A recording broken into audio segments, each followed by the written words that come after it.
Alrighty guys, we are in the brand new 2018 Lexus LC500, the $92,000 sports luxury car that Lexus just created. Now don't get me wrong, this is in no way supposed to be a replacement for the LFA, but there are a couple of features that are inspired by the LFA.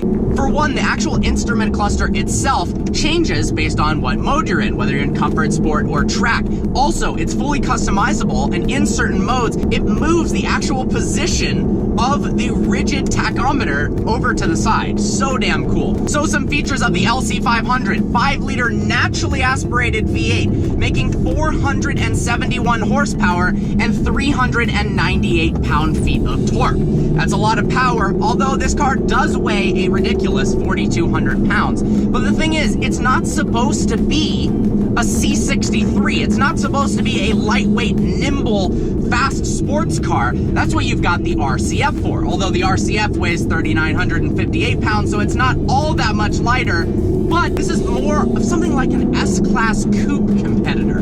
It's luxurious. It's honestly gorgeous in here. The seats are very comfortable. We've got this lovely giant piece of plastic, I guess, with a big screen and some nice little logos on the side there. 0 to 60 happens in a pretty quick 4.4 seconds. And that's in part thanks to the new 10-speed direct shift automatic transmission. We've got magnesium paddle shifters located on the steering wheel here. Let's check out the, wow, the responsiveness is killer with upshifts and downshifts.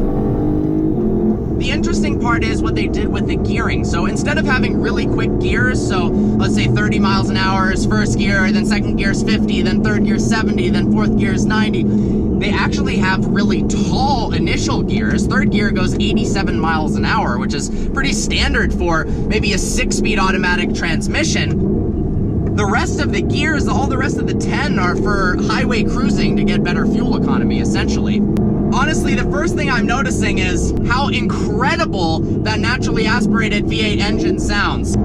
Drop it down to third and floor it. Whew. That induction noise. You hear the motor. The motor just makes the most beautiful noise. It's not so much tricksy exhaust back there. The steering wheel feels nice in your hand. It's pretty heavy, actually. And for a 4,200 pound car, it feels lighter than that.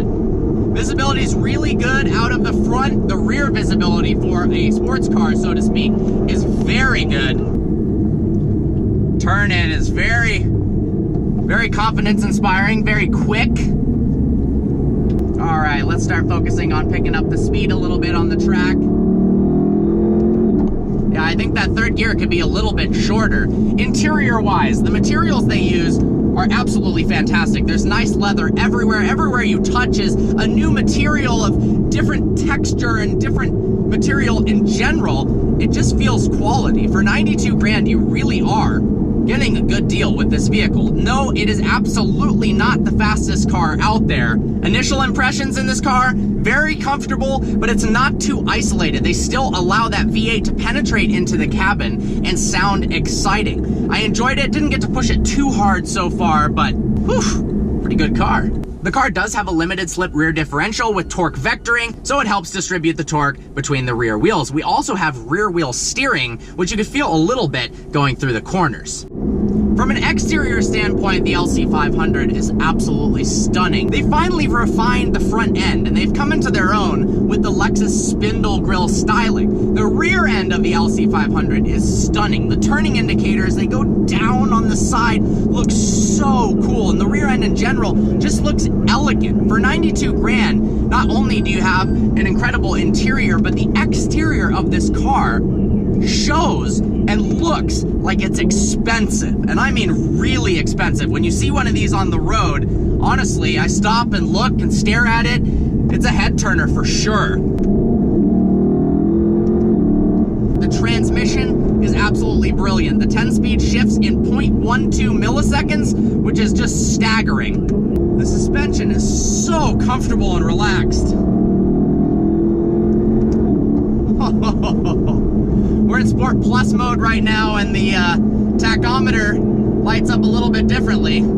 Finally, Lexus has totally ditched the toggle switch for the infotainment. We have this touch pinch sensor that's so much easier to use. This here, the center console, feels so nice resting your hand here. Things I don't like about the LC500, it was kind of confusing what Lexus was trying to do with this vehicle, because they don't have an ultimate sports car. When this came out, with its price point, with its looks, it looks aggressive. It looks like it's supposed to be something like an AMG GT or a Porsche Turbo S, but it just doesn't offer that level of performance. If they had dropped the weight to 3,500 pounds, maybe added a supercharger or twin turbos, or the hybrid system on top of this 5-liter V8 instead of the LC500H, which is another option. They use a 3.5-liter V6 instead of the V8, and they add a hybrid system to that. You only get 354 combined horsepower. But if they had done that on the 472 horsepower engine, it would have been a lot quicker. We've got 6-piston Brembo brakes up front, 4 pistons in the rear. If you're looking for a $100,000 luxury coupe that's also fun to drive, this thing's an absolute riot. No, it's not the fastest in a straight line. It's not the quickest around a corner, but it does everything so well. I think I'd rather have this than an S-Class coupe. I'm being serious, an S550. And the S550 starts at 130 grand. Now we're doing a hot lap where you can drive a little bit faster and push this thing.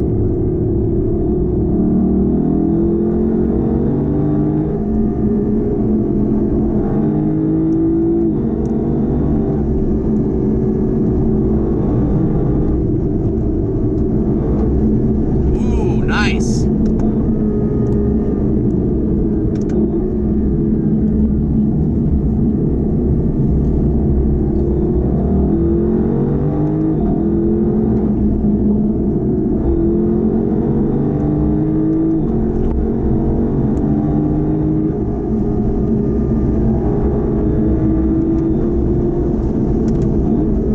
Sounds so dang good. Hasn't denied a single shift yet. The transmission is honestly incredible in this car. Traction control is a little intrusive, although we've been told absolutely don't take it off, which is a little bit of a bummer, but I imagine this thing could slide pretty well. Take back up there. Silver car, just catch right back up with us. We're going to pick up the pace here. We're out on a NASCAR embankment. This is insane. What a fun day. Thanks so much to Michelin and Lexus for making this happen. I'd rather have this than a BMW 650i. I think it's just more fun. I think it's so much more different, and it looks better than a 650i as well, which is hard to say because the new 6 Series does look awesome. Hit these brakes hard, see what they're like. Yeah, they're good. They're good. This person is not hitting the line right.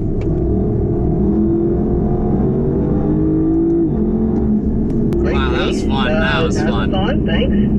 One thing I will say, this is the strangest positioning of the drive select modes I have ever seen. Right here is where I select from comfort to eco, then to normal, and then to sport and Sport Plus modes. That is so weird. That is kind of nice if you want to go straight from Sport Plus to Comfort. I've never seen this feature before. You turn this up to Sport Plus, you're driving along, then you want to go into normal mode. You simply click the button right here, and boom, it's in normal. The longer I sit in these seats, the more comfortable they become. Very supportive. We've got these big shoulder bolsters that hold you in place very well. And surprisingly, for a Lexus luxury sports coupe, there's enough space with the seat pushed down to wear a helmet on the track. I'm 5'11". The helmet adds a lot of inches. I wish I was actually this tall in reality.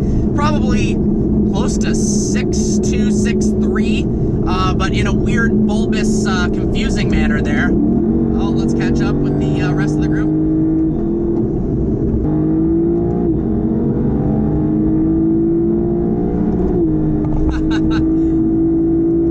The fuel cutoff sounds really cool too. Obviously, not ideal to hit that all the time, but oh wow. Gosh, these things look so good in the rear view. So, is the Lexus LC500 worth $92,000? Absolutely. This car is better than a lot of its competition. It's fun to drive. It's incredibly comfortable. It sounds incredible. The transmission response is brilliant. Absolute win in my book from Lexus. Well, I hope you guys enjoyed this video. Like always, please browse the channel and subscribe. I look forward to seeing you next video.